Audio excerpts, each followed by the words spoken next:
South ఇండియాలోనే అతి తక్కువ ధరలకే రత్నాలందించే ఏకైక సంస్థ 6JVR. ఈ రోజున వార్తల్లో చూస్తున్నాం, తెలుగుదేశం నాయకులు పిన్నెల్లి రామకృష్ణారెడ్డి గారిని క్యారెక్టర్ అసాసినేట్ చేస్తూ ఇష్టం వచ్చినట్టు ప్రెస్ మీట్లు పెడుతూ వాళ్ళు అనుబంధ ఛానల్స్ లో అసభ్యకరంగా పోస్టింగ్లు చేస్తున్నారు.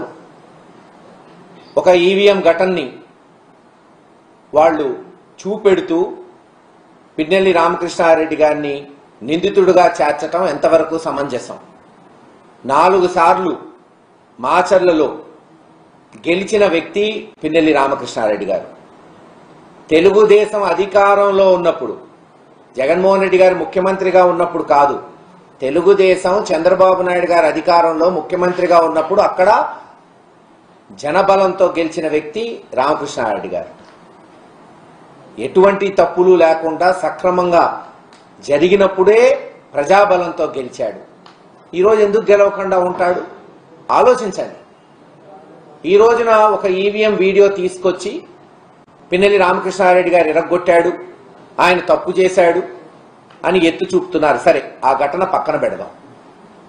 ఎలక్షన్ కమిషన్ వారు దాదాపు 7-8 చోట్ల ఈ ఈవీఎం మెషిన్లు ఎరగొట్టారు, వాళ్ళ మీద కేసులు పెట్టాము అని చెప్తున్నారు. మరి ఆ వీడియోలు ఎందుకు బహిర్గతం చేయట్లేదు?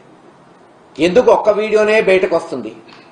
ఎందుకు తెలుగుదేశం ఎరగొట్టిన వీడియోలు లేదు? అన్ని ఏది అయితే కంప్లైంట్స్ వచ్చినాయో, ఇటు వైఎస్ఆర్సీపీ తరఫున కావచ్చు, అటు టీడీపీ తరఫున కావచ్చు, ఎందుకు ఆ వీడియోలు మీరు బహిర్గతం చెయ్యరు? అసలు వీడియో కెమెరాలు పెట్టింది ఎందుకు? బూతుల్లో ఏమన్నా తప్పులు జరిగితే తెలుసుకోవడానికి. ఆ తప్పులు జరిగినాయని గత 10 రోజుల నుంచి ఘోషిస్తున్నాం వైఎస్ఆర్సీపీ నాయకులు. ఉదాహరణకి పోనీ మాచర్ల నియోజకవర్గమే తీసుకుందాం. తుమురుకోడు గాని, వెల్దుర్తి గాని, చింతపల్లి గాని, వేపకంపల్లి గాని, ఒప్పిచెర్ల గాని రిగ్గింగులు జరిగినాయి. అక్కడ ఏజెంట్లను లాగేశారు, క్లియర్ గా కనపడుతున్నాయి. ఈరోజు కొంతమంది వైఎస్ఆర్ నాయకులు ఆ వీడియోలు చూపెట్టారు. ఇదే పాలవాయి గేట్ లో మా ఏజెంట్లను బయటకు తీసుకొచ్చి కొడుతుంటే వాళ్ళని కన్సోల్ చేసింది రామకృష్ణారెడ్డి గారు. మరి అది లాగుతున్న వీడియోలు ఎందుకు చూపెట్టట్లేదు? అదే పాలవాయి గేట్ లో ఈ ఘటన ఏదైతే ఈవీఎం ఎరగొట్టిన ఘటన కన్నా ముందు ఏం జరిగింది, ముందు 2-3 గంటలు ఏం జరిగిందో ఎందుకు బహిర్గతం చేయట్లేదు? తీయండి, అన్ని వీడియోలు తీయండి. మేము చెప్పిన ఊర్లన్నీ కూడా ఒకసారి రిగ్గింగ్ జరిగిందా జరగలేదా, అందుకే కదా వీడియో కెమెరాలు పెట్టింది. మాకు ప్రూవ్ చేయండి. మేము ఈరోజు కంటెస్టింగ్ క్యాండిడేట్ గా ఒక ప్రధానమైన పార్టీకి ఆ వీడియోలు చూపెట్టి, లేదు ఇదిగో ఫ్రీ అండ్ ఫేర్ పోలింగ్ జరిగిందని మాకు ప్రూవ్ చేయాలి కదా, మాకు జనానికి చెప్పాలి కదా. ఆరోపణలు వచ్చినప్పుడు ఆ బాధ్యత ఎలక్షన్ కమిషన్ మీద ఉంటుంది కదా.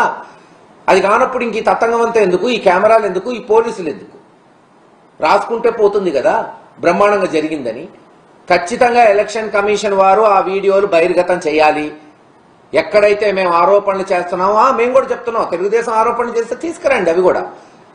ఎనీ పార్టీ, ఎనీ నాయకుడు కంటెస్టింగ్ క్యాండిడేట్ కి అనుమానాలు ఉంటే అనుమానాలు నివృత్తి చేయాల్సిన బాధ్యత ఎలక్షన్ కమిషన్ అధికారుల మీద ఉంటుంది. అది కలెక్టర్ గారు కావచ్చు, డిస్ట్రిక్ట్ కలెక్టర్ గారు ఒక వీడియో విడుదల చేశాడంట. ఒకటే వీడియో ఎందుకు విడుదల చేస్తున్నారు మీరు? మరి మిగతా ఈవీఎంలు ఎరగొట్టిన కేసులు ఉన్నాయి కదా, ఎవరో తెలుగుదేశం వాళ్ళని అరెస్ట్ చేశారు తుమురుకూడులో అంటున్నారు. మరి ఆ వీడియోలు ఎందుకు తీసుకురావట్లేదు బయటికి? పోనీ ఇతర రిగ్గింగ్ జరిగిందంటున్నారు, అవి కూడా బహిర్గతంగా చేయొచ్చు కదా.